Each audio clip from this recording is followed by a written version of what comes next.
The universe doesn't give you what you want. It gives you the moment to choose who you are. Rowan Lark. The crack of thunder wasn't natural. It was the sound of a tear in the sky. Rowan bolted upright in the bunk, heart pounding. Amaranth was already at the controls, eyes glowing with violet light, her hand hovering over the pulse shield. Outside the pod, the air shimmered, and a portal bloomed open above the frozen forest. A Vayari war cruiser, sleek, black, silent as a god's judgment. They found us, she said quietly. How? I told you. They always watch. Figures descended in a beam of soft white energy. Matriarchs, cloaked and hovering, their presence warping gravity. But this time, they weren't alone. Another Vayari stood between them, taller than the rest, with a mantle of crystal feathers and a face that mirrored Amaranth's. Older, colder. Serenia Valtora, her sister, the one who had once said, "I want a pet. Something exotic." Amaranth stepped forward. "You shouldn't have come." Serenia's smile was like a knife dipped in perfume. "You left me no choice, sister. I chose my path. I chose him." Serenia's gaze flicked to Rowan. A flawed creature. Weak, short-lived. Why? Because he sees me. Not the throne, not the bloodline, just Amaranth. The matriarchs floated silently behind Serenia, observing. Serenia sighed. "And what would you have us do? Let the blood of Valtora mingle with earth dirt? You don't get to decide what love looks like. That's not love. It's rebellion, infatuation, heat." Rowan stepped forward. "It's more than heat." Serenia turned sharply. "Silence, animal." Rowan didn't back down. "You don't get to call me that. I may not be royal or psychic or immortal, but I feel, I love, I bleed. And if that scares you, good." Serenia moved like a storm. In a blink she stood before him, a spear of plasma aimed at his heart. "Would you die for her?" she hissed. Rowan's voice was steady. "Yes." The world held its breath. Amaranth moved. Not fast. Not with violence, but with intention. She stepped between them, placing her hand on the blade and letting it burn into her skin. "You want war?" she said, voice like thunder. "Then strike. But know this. If you kill him, you kill the only part of me that still believes in us. The only part worth saving." Serenia hesitated. Something in her perfect posture cracked, not visibly, not loud, but something shifted. The matriarchs whispered among themselves, their voices echoing in all directions. "She has chosen. She has grown. She has earned the right of becoming." Serenia's weapon vanished. "You would leave us," she whispered, "for a human." "No," Amaranth replied. "I will always be Vayari. But I refuse to be your prisoner. I am not your pet. I am not your prize. I am mine." She turned to Rowan and took his hand. "And he is mine too."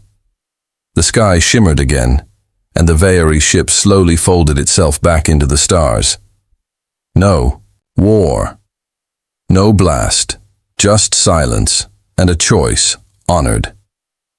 Days later, in the warmth of Earth's first spring thaw, Amaranth and Rowan stood atop a cliff overlooking the sea. He held her hand, tracing the healing burn on her palm. "So, what now?" "We live," she said, "here or there, together. And your people? They'll watch. They'll whisper. Some will hate. Others will change." He smiled. "You think we'll make it?" "I don't know," she said honestly. "But we'll make something. Something new." Then she touched her forehead to his, an ancient Vayari gesture of soul linking. "You are not my pet," she whispered. He grinned. "Good. That would have been weird." She laughed. He kissed her. The sea roared below. The stars danced above. And the future began. The end love stories don't always begin with perfection. Sometimes they begin with rebellion, with defiance, with one soul daring to say, "This is who I choose." If you felt something, if this journey touched you, share it. Tag a friend who needs to believe in impossible love. And remember, sometimes the most alien thing is a heart that dares to love freely. The first thing Seraphis Vailthara felt was weakness, unfamiliar, unwelcome. Her body, trained for battle since birth, felt heavy, slow. Her skin itched from makeshift bandages. She could taste metal and ash on her tongue. Unacceptable. Her mind sharpened instantly, assessing, calculating. She was alive, but barely. Her eyes snapped open, emerald pupils narrowing, a ceiling of wood, crude, primitive, the faint hum of ancient, barely functional machines nearby. Not imperial tech, not her ship. Her hand twitched for her plasma blade, gone. Instead, she found a small human child staring at her with wide, curious eyes, sitting cross-legged on the floor beside her bed. "Hi," the girl whispered. Seraphis blinked. Where was her honor guard? Where were her advisors? Her AI? The bioshield that protected her bloodline? Gone. Crushed in the wreckage. She was alone. And this was no prison. It was a workshop, rough, real, human. The door creaked open. A tall human male stepped inside. Lean, tired, wearing grease-stained work clothes and a guarded expression. He froze as their eyes met. For the first time, Seraphis truly saw him. His hands were calloused, a mechanic's hands. His face bore the hard lines of a man who had fought too many battles and lost too much. But his eyes, calm, steady, not afraid. "Impossible. You're awake," he said gruffly. Seraphis sat up slowly, ignoring the stab of pain in her ribs. "Where am I?" she demanded, her voice a low, commanding purr, layered with centuries of royal blood. The man raised an eyebrow. "My workshop. My land. My rules." Silence stretched between them like a drawn blade. This man, he knew she was dangerous, but he stood his ground anyway. Intriguing. "I found you crashed in the valley," he continued. "Pulled you out before your ship cooked." "You alive?" She glanced down, noting the crude but effective medical patches on her armor. "You touched me?" she said sharply. His jaw tightened. "I saved your life," he replied flatly. "Would have left you out there if I thought you were one of the bad ones." "Bad ones?" she echoed. "Slavers, pirates, empire warmongers." She stiffened. If only he knew. She was the empire, the crown jewel of it. "I am Seraphis Vailthara," she declared. He didn't flinch. Instead, he crossed his arms. "I'm Elias Gray," he replied. "Widower, farmer, mechanic, and this is my daughter, Kira." The little girl waved shyly. Seraphis blinked. He didn't kneel, didn't beg, didn't even ask for reward. No man, no creature, had spoken to her like that since she was a child. Strangely, it didn't anger her, it grounded her. "Your ship's wrecked," Elias said, gesturing toward the distant hills. "Engine cores fried. Comms are dust," she scowled. "I must send a signal. My fleet will be searching." He shook his head. "Signal that big? You'll light up every bounty hunter within?" 10 sectors. She narrowed her eyes. "Are you threatening me, human?" He snorted. "If I was threatening you, princess, you wouldn't be sitting in my damn chair drinking clean water." For a heartbeat, the room was dead silent. Then, Kira giggled. "You are like a princess from my stories," she exclaimed. Seraphis turned slowly, studying the tiny human child. Soft, unarmored, fragile, and yet unafraid. She looked at Elias, this strange, stubborn man who treated her not like a goddess or a weapon, but like a person. It was disarming, unsettling, and, somehow, comforting. Later that day, Elias led her, limping, out to the valley. She saw the damage firsthand. Her once magnificent ship lay broken, split open like the carcass of a fallen beast. Even with her knowledge, she could not repair this alone, and he knew it. "You gonna help me or stand there judging me all day?" he asked, holding up a rusted toolkit. Seraphis arched a regal brow. "I do not tinker with tools." "Then you're useless right now," he shot back. Her eyes blazed, but then, slowly, she reached out and took the wrench from his hand. Hours passed, side by side. Two worlds collided. She taught him about alien power systems, ancient energy conduits older than human civilization. He taught her about human grit, how to solder busted wiring with patience and care. Their hands met over sparking panels. Their eyes met over flames. Walls began to crack, not just ships, but hearts.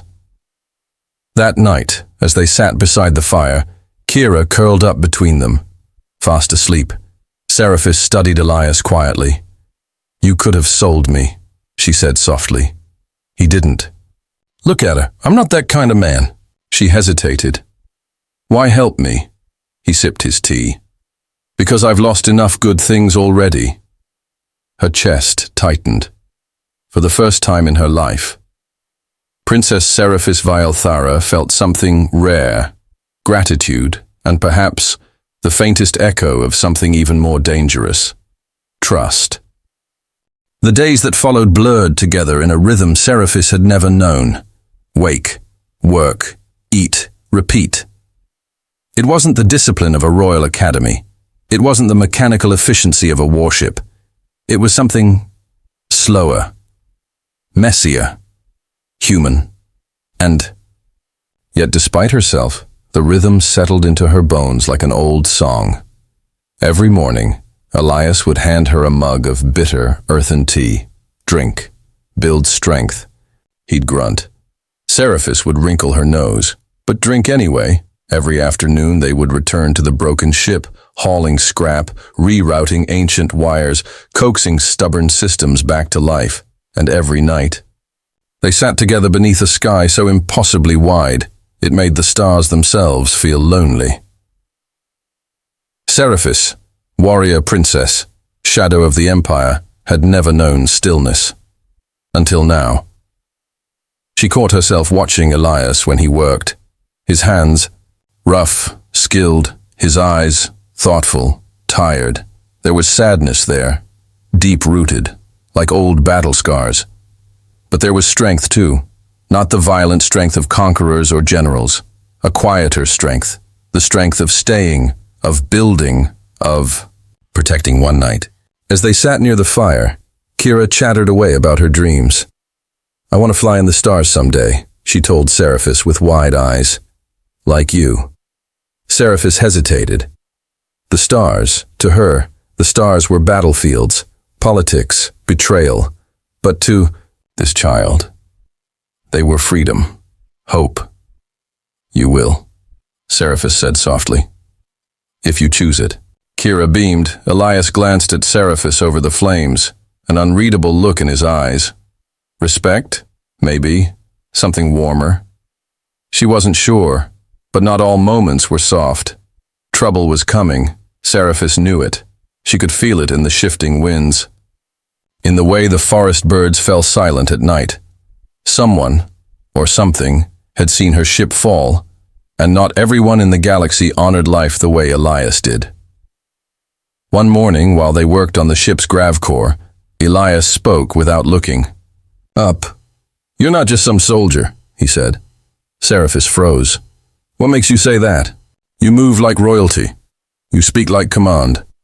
And you hide things like someone with too much to lose." Her jaw tightened. He wasn't wrong. "I am heir to the Vialthara Imperium," she said at last, voice low, edged like a knife. "Second daughter of the Crystal Throne, guardian of the Emerald Crown, ruler of 7 worlds." Silence. Elias kept working. No awe, no fear, just acceptance. "Right," he grunted. "And I'm just a farmer." For a beat she stared at him.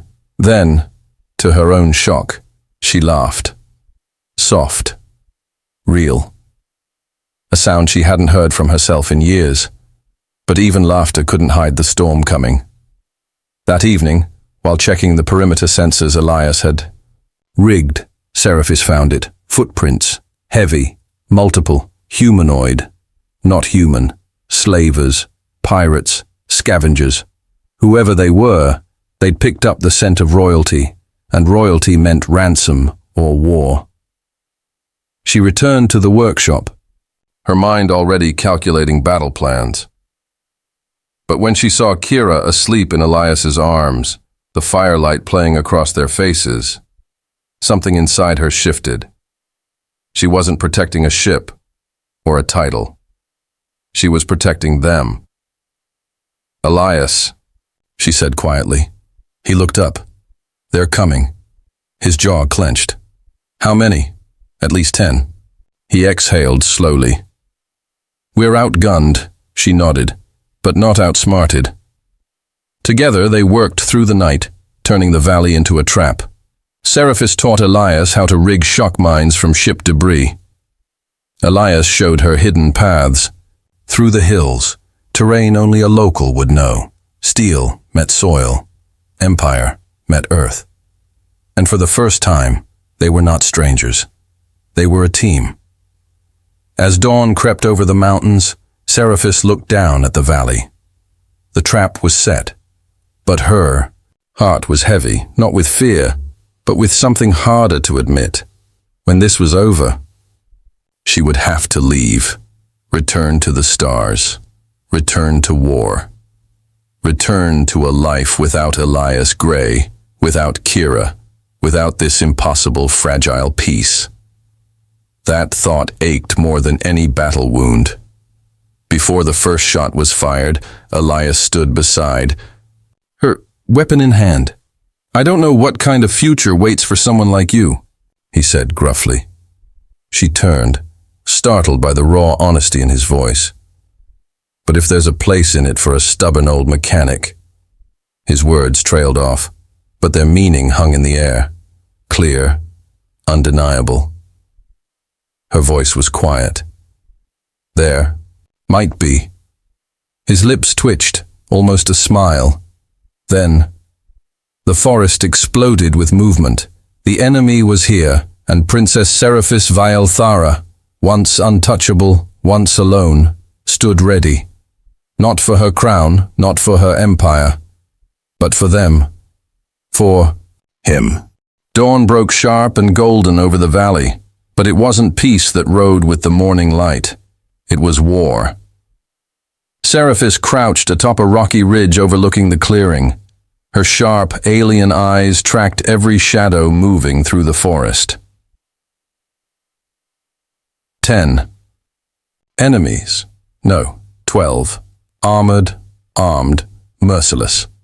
She could tell from their formation, ex-military.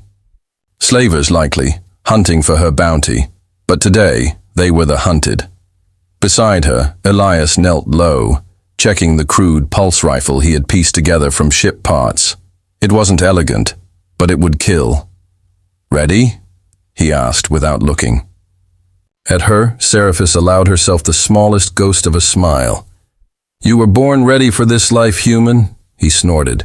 Funny, thought I left this life behind. Seraphis glanced at him, truly seeing him for the first time. He wasn't just a mechanic. He was a man who had survived things, dark things, and walked away from them. There was a warrior inside him, not like her, but something harder, quieter, human, down. Below, the first of the slavers triggered the shock mine. A blast of blue energy tore through the morning air, hurling the lead scout into the dirt. Chaos erupted, shouts in alien dialects, weapons raised. The hunt had become a war zone. Seraphis moved like flowing steel, dropping from the ridge in a roll.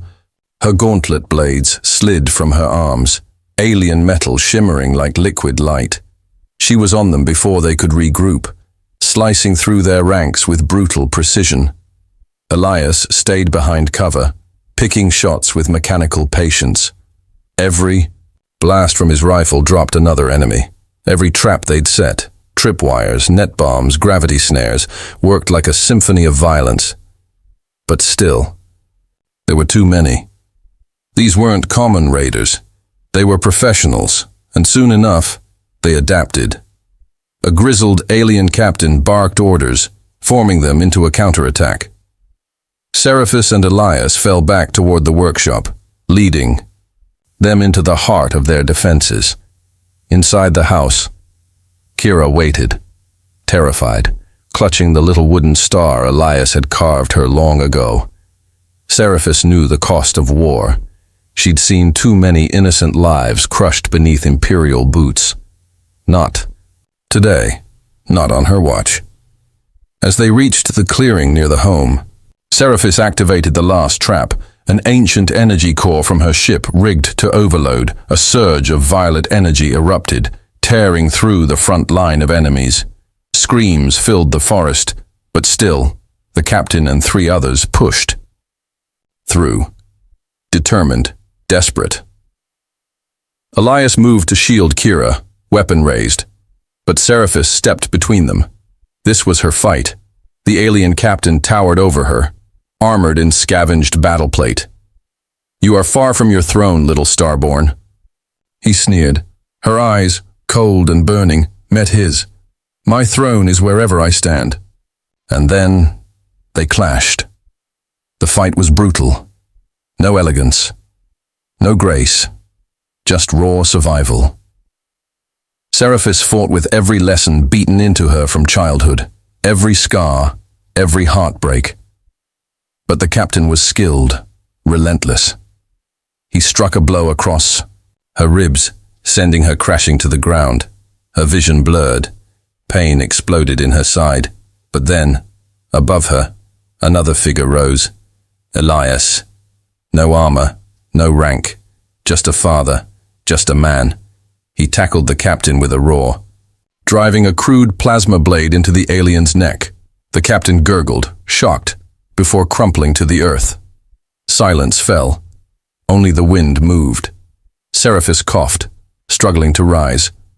Elias knelt beside her, worry in his rough features. "You all right, princess?" It wasn't mocking. It wasn't sarcastic. It was real. She looked at him, this impossible human, this father who had fought a war for a stranger, and something inside her, something ancient and cold, melted. Later, when the bodies were buried and the fires extinguished, Seraphis stood beside him beneath the stars. Neither spoke for a long time. Until... "I've fought 1,000 battles," she said softly. "But none like this." Elias just nodded. "This is life out here. Small wars, small victories. They mean the most." She turned to him, her voice barely a whisper. "I don't want to leave." The words hung there, raw and real. He looked at her, surprise flickering in his eyes. "But you have to," he said quietly. "Your people, your empire." Her heart ached. Yes. Duty called, war waited, but here was something she had never known, a home. She knelt before Kira, placing a small glowing crystal into her hand, a star fragment from her ship. "Keep this," Seraphis told the girl. "And when you look at it, know that you are braver than any warrior I've ever met." Kira hugged her tightly. "I want you to stay," the child whispered. Seraphis closed her eyes. "So do I." But morning was coming, and so was her future. The stars were calling, but her heart was no longer just hers. Part of it belonged here, with them. Morning came with golden light filtering through the trees, but its beauty carried a weight neither of them could ignore. Seraphis stood at the edge of the clearing near Elias's workshop, her repaired starship towering silently behind her, like a ghost from another life. It was finished, rebuilt, reborn, but flying away from this place, from them, that was a wound no technology could repair. Elias stood beside her, arms crossed, staring at the ship like a man watching his future walk away. Neither had slept. Neither wanted to say the words hanging between them. Because saying goodbye, even for warriors, was the hardest battle. "You'll be safe now." Elias finally broke the silence, his voice rough. "The slavers won't try this again." Seraphis nodded. "They'll spread stories. About you. About us." A faint, ironic smile touched her lips. The human who fought an elite hunting squad with scrap weapons and traps. Elias chuckled dryly. Let him talk, but then his eyes darkened. "You are going back, aren't you?" Seraphis hesitated, looking at the ship, looking at him, and then looking toward the workshop where Kira still slept. That little girl who'd drawn stars in the dirt, who called her Big Sister, who held her hand without fear. "I have to," she whispered. "Duty, responsibility. A princess of Zareth never abandoned her people, especially not in wartime." But when Elias spoke next, his words carved deeper than any blade. I figured. His voice was steady, but his eyes, his human, tired, fierce eyes, betrayed what his heart refused to say. He didn't want her to go, not because he needed help, not because of the danger, but because losing her meant losing the impossible connection that had grown between them, between all three of them. And then Seraphis said something that stunned even herself. "I could come back." Elias blinked. "What?" Her expression softened. Alien features tinged with something fragile. "Hope. I could return, not as royalty, not as a fugitive, but as me. A woman," she added quietly, "who might want a life not shaped by empires or wars."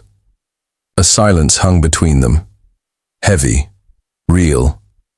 And then Elias shook his head, slowly, but he was smiling. "You really are crazy." She stepped closer. "Not crazy, Elias." Her eyes locked on his. "Human." Before either could say more, the sky changed. A ripple of golden light shimmered above them, and from the clouds, they descended. Royal Zareth warships. Dozens. Silent. Powerful, and unmistakably here for her. Seraphis cursed under her breath. "They found me." She wasn't surprised. She was the richest, most powerful princess in the quadrant.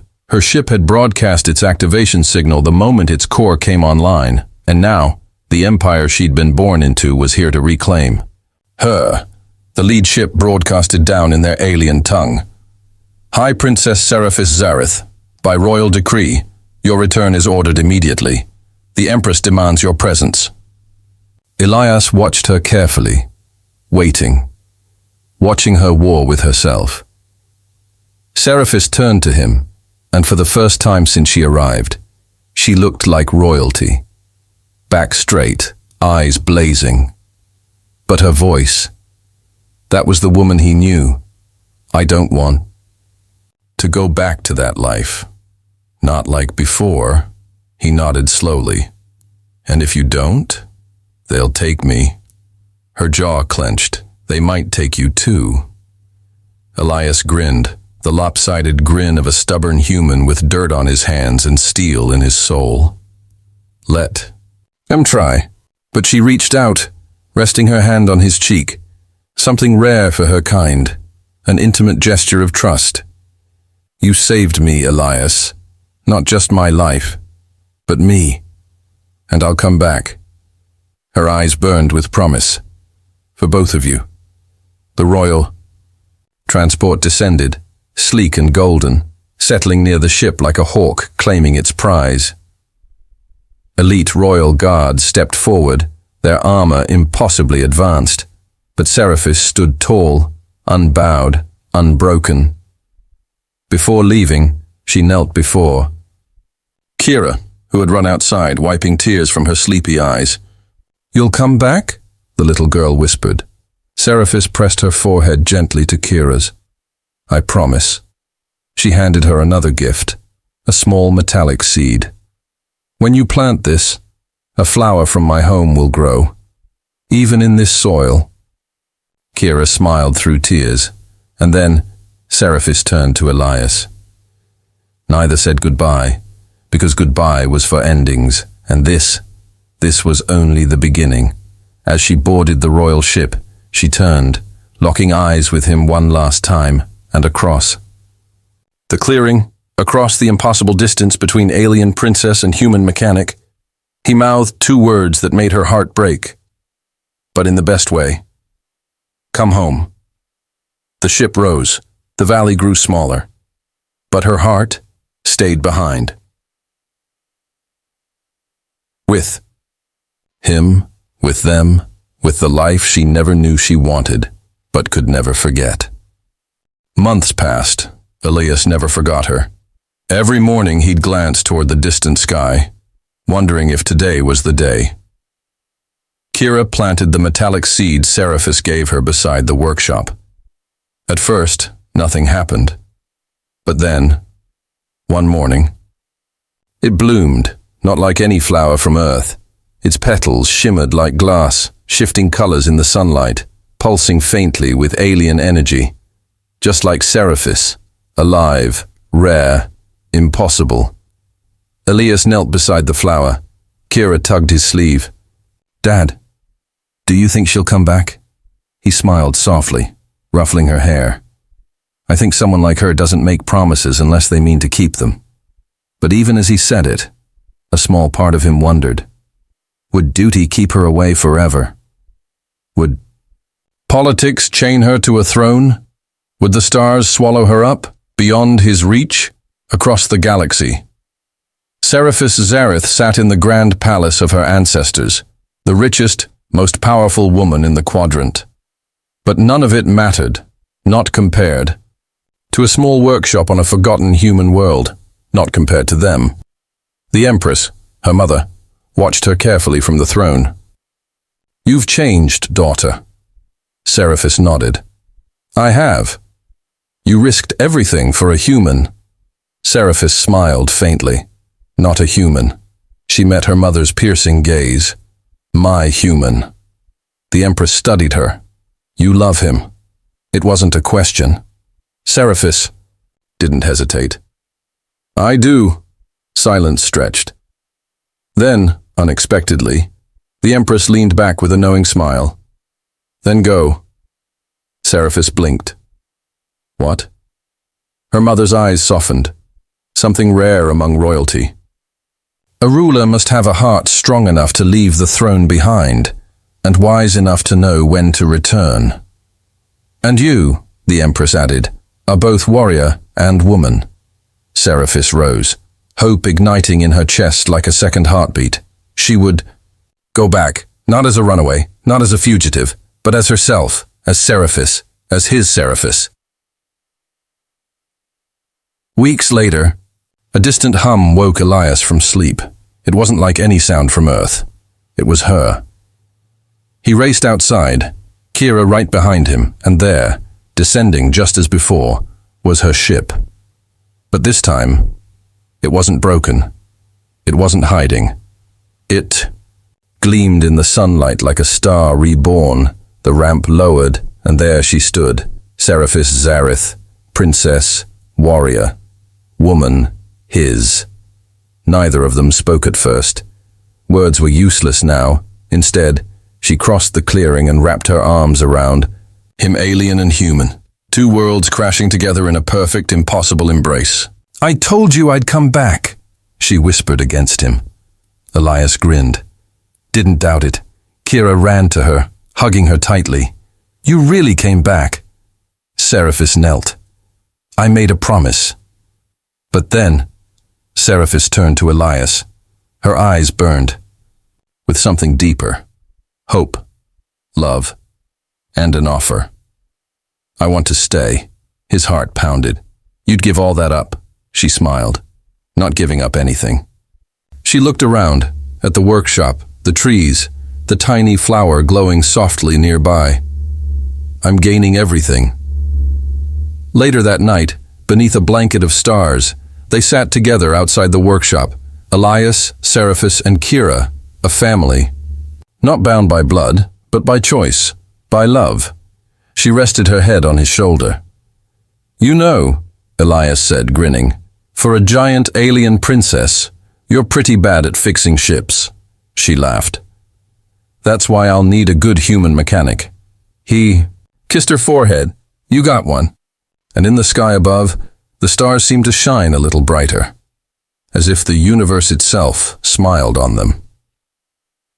This wasn't just a story of science fiction. This wasn't just a fantasy. This was proof that no matter how far apart your worlds may seem, no matter how different your stars are, love will always find a way, even across galaxies, even between the unlikeliest of souls. Because the heart is the greatest technology of all.